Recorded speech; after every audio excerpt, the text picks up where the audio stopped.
Annan, a business enthusiast, actually a self-acclaimed entrepreneur. Actually started my life in Ghana, schooled in Ghana. I'm a Ghanaian by birth, but I see myself to be an African. Pan-African because we think it's time for young people to see themselves as Africans rather than regional balance and secrecy. So for me, I'm a Ghanaian, but I'm an African. So I schooled in Ghana all my life, and going to school, I decided that I would never intend to apply for any visa to travel outside the shores of Africa for greener pasture. Because I believe there was so much on this continent for us to explore. So I finished school, served the government 1 year national service. I got a job with Huawei. Huawei is one of the biggest telecom equipment deliveries company. They are behind the telecom companies. I worked with them for 4 years as key technical accounts holder. I manage accounts for Airtel Ghana, Tigo Ghana, Glo Ghana, and then part of Vodafone Ghana for 4 years. And then I decided to quit to go into my private business because I think that was where the future was going. I've always envisaged being a change maker. So I cannot be an employee and still think I can be a change maker. So I quit my job. I didn't even know what I was going to do. But I decided to sacrifice my job and then enter into private businesses, explore other opportunities. And then that's how the past 4 years we've been trying to explore opportunities, and today I'm in Kenya, Nairobi. I started a small exchange called Digital Kudi. That was just OTC, we buy and sell different digital assets. Then in December, I found a research that was conducted by Cambridge. And Cambridge is one of the powerful higher learning institutions. They wanted to find out that is blockchain actually here to stay? Is cryptocurrency something that we must look at it? They look at the different derivatives, different use cases. For me, what got my attention was the exchanges. Guess what? They did this research and they found out that cryptocurrency exchanges in the world, they segmented them. Europe, North America, Asia, South America, Africa, and Middle East. They found out that 37% of cryptocurrency exchanges were in Europe. 27% of the cryptocurrency exchange were in Asia, Asian Pacific. Then 18% was found to be in North America. 14% was found to be in South America. Guess what? Only 4% was found to be in Africa and Middle East. But do you know what? Cryptocurrency adoption in the whole world, Africa is number 2. Matter of fact, last year, the number of people who bought cryptocurrency and other derivatives in blockchain, Africa produced more than $3 billion into crypto market. Nigeria alone, more than almost $1 billion moved from Nigeria. People peer to peer, because a lot of African countries, they don't regulate it, they don't accept it, they have different position about it. But the individuals, the essence of the blockchain is to decentralize wealth, redistributing wealth among the critical masses. Do you understand? So people who understand this are actually taking a position. And a lot of money is moving from Africa to Europe or Asia. The same thing that happened to us with mobile phone, with e-commerce, is going to happen. So our exchange, this is the game changer. We found out that all exchanges in the world, what they're interested in is the money. For us, money is a byproduct when you're able to add value to people. So for us, we place people first. So our exchange and the company prime policy was knowledge, security, and adoption. So our motto, our vision is simple: know it, have it, secure it.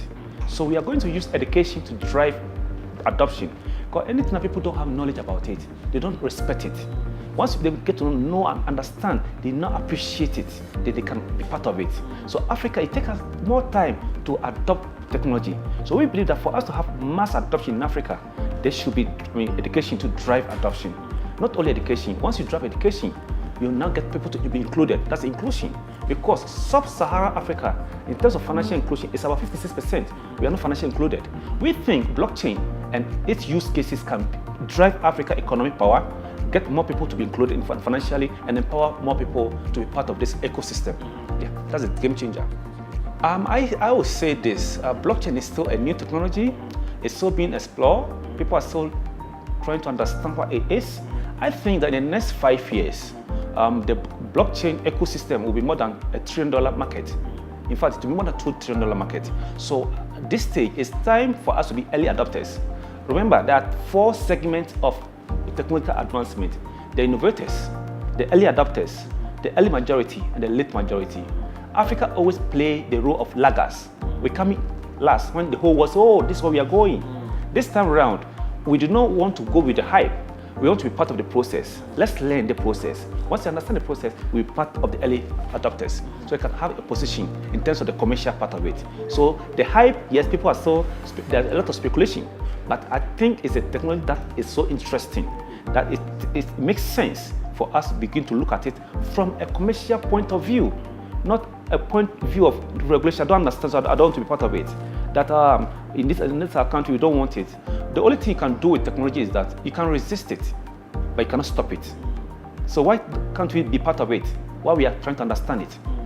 So we are trying to be part of it whilst we are learning the rudiment of it. Yeah, they are the fastest, 1.4 million transactions per second. Model said we have built an exchange that will do 10 million plus transactions per second. In terms of security, it's going to be the top notch. We are using the latest programming language called Golang. Most of our exchange uses C++ or .NET. Our exchange is using the latest programming language, which was developed by Google, called Golang.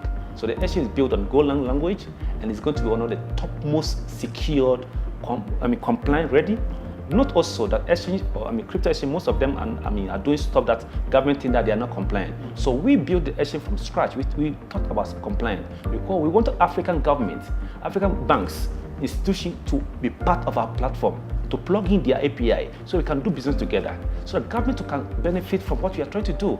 So we have already inbuilt tax system into our exchange. So people trading on our platform will be able to easily pay tax to their countries to make everybody feel that, hey, we are part of it.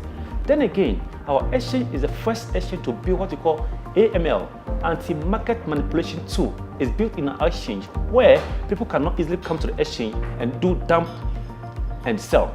So that you, the small person, trade with your $1,000, $2,000, you lose out. So we are looking at the people. So initially I said something about people. We are not looking at the money. We think when you create a solution, the money becomes a byproduct. So money is not your focal point. So everything you do is about money. We were thinking about creating a solution that will serve humanity. And for us, that's key for us. And so anti-market manipulating tool, the tax system in our exchange, so that if we build, we come to Kenya, for example, and we establish in Kenya, government can easily interact with us. Banks will be able to be part of us because they know that we are compliant.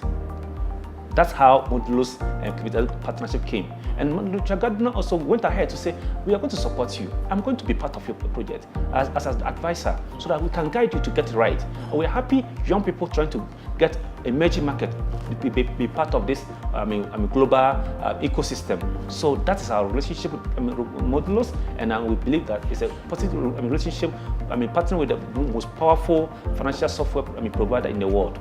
For us, it gives us a much more leverage and opportunity to explore and be able to deliver what we promised to deliver.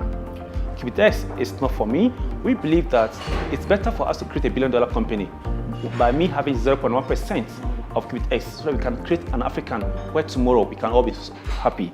Note that Africa is the only continent that is so blessed with a young active population. Now you know technology is driven by millennials, and in fact even in cryptocurrency, between ages of 18 to 34 are the young, largest users. So KuBitX is for the future and it's for the young people. Let's support this project. Let's create Africa where we all be happy and excited, and where everybody will be economically empowered. That's what KuBitX is trying to do. Let's achieve it together. Thank you so much.